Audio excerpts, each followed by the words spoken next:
calling the honourable member Mike Sabin. Oh, thank you, Mr. Speaker.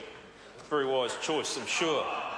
I had such a commanding presence in the House, Mr. Cosgrove, so obvious choice there. Sir, I just want to focus a little bit on my electorate and the region of Northland and what this government has been doing in that area, and I'm very pleased that this conversation will be heard by another Northlander, Shane Jones, that'll be welcomed.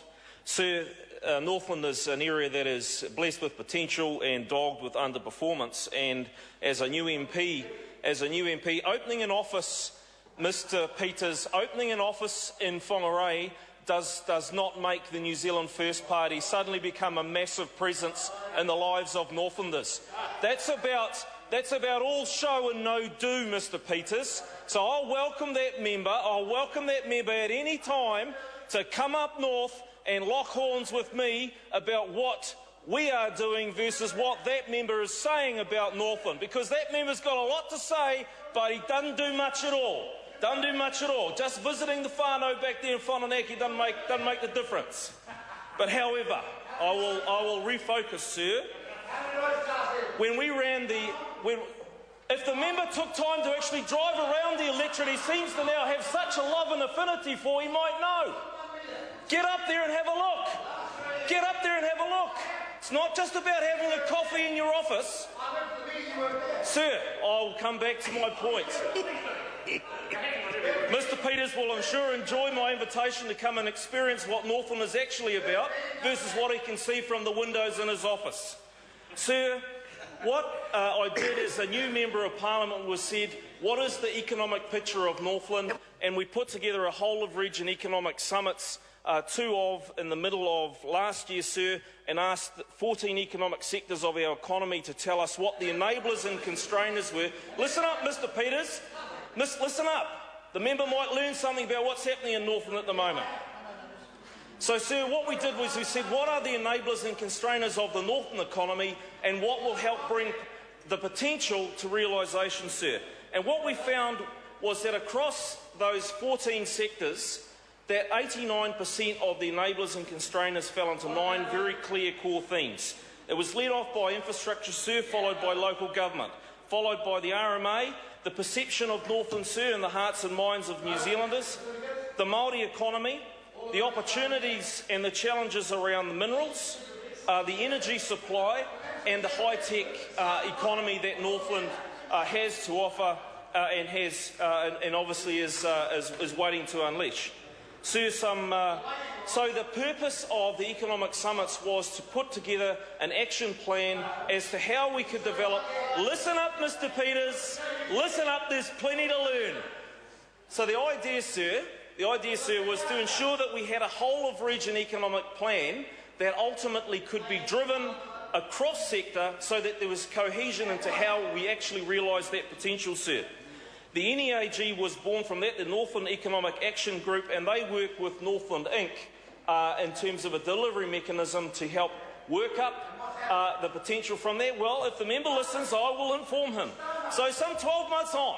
Now, leading forward, he's waiting with bated breath for this. Some 12 months on, sir, I'll give some headlines as to what's happened. Sir, in terms of the infrastructure, let's focus on that one. So the fast track of the Puhoi to Wellsford road of national significance, sir, a road that may not have started until in 2017, possibly 2021. Mid-next year, sir, we'll be kicking that off, sir. Well, it is actually good for Dargaville, because if the member took time to go over and talk to some of his friends over there, the one or two that he has, what he'd actually find is that the most significant and important component that they see to unlocking the potential of the kaipara is actually the road of national significance, sir. And those Matakawi bridges, don't worry, because I've got a plan for those as well, those Matakawi bridges will be aligned, sir. They will be aligned. Yes, absolutely, there's going to be plenty of work going on there. That member will talk about it, I'm doing something about it. Sir, in terms of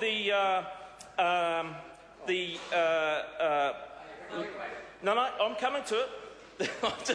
Just repeating what the member does so often, stumbles and stammers. So, sir, when we look at the work that the Transport Industrial Relations Select Committee and the Minister is doing here, we're also looking at how to get better synergies across our regional roading network, sir.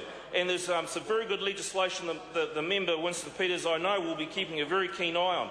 The review of Kiwi Rail, sir, I'm very confident that the Northland potential, the potential of Marsden Point, the way in which that port and the significance of rail infrastructure alongside road infrastructure, I'm sure that we're going to get home on that, sir. Local government reform. Northland has been dogged by challenges in local government reform, sir. This government passed legislation last year to ensure that regions like Northland can reform its local government structure. And there is a process in place there now for that to occur, something that I'm sure the Kaipara District Council will welcome with open ears, given the travesty that's occurred there, sir. When we look at the RMA is another major impediment to business development and the agricultural sector, sir. That is being completely reformed by Amy Adams, who I think is doing an absolutely stunning job, the Minister there, cutting red tape, about simplifying consenting, about getting rid of vexatious stonewalling that we see so often, sir, and that has been welcomed with absolute open arms. That will be transformational in its nature, sir. Well, I don't know. Ask him. Ask him. Because he realises that Northland's got so much to offer now, he's coming back to enjoy it. That's why. So the perception of Northland, no longer will people like Winston Peters use Northland as the poverty whipping boy, as the welfare whipping boy, as the poster boy for all that's wrong in New Zealand. So because this member and this government's doing something about Northland. We look at the labour force. We look at what's going on in the labour force, sir. We've reformed welfare, 90% trial periods, youth start-up wage, reforming the ERA. We're increasing the youth guarantees, expanding the trade academy. Sir, I could go on, but I am a disciplined member and will follow the instructions of my whip. I welcome the opportunity for Winston Peters to come and see what Northland's actually about, sir. This government is delivering for Northland's delivering for New Zealand. Point of order, the Right Honourable Winston Peters. We all know the House is a master of its own destiny, so I move that that member be given a further 10 minutes to try and explain what he was saying the last 10 minutes, because it made no sense at all. Well, I mean, the House is the master of its own destiny, and but the problem is, of course, the member can't ask for leave for someone else. I call the Honourable Clayton Cosgrove. Mr. Speaker.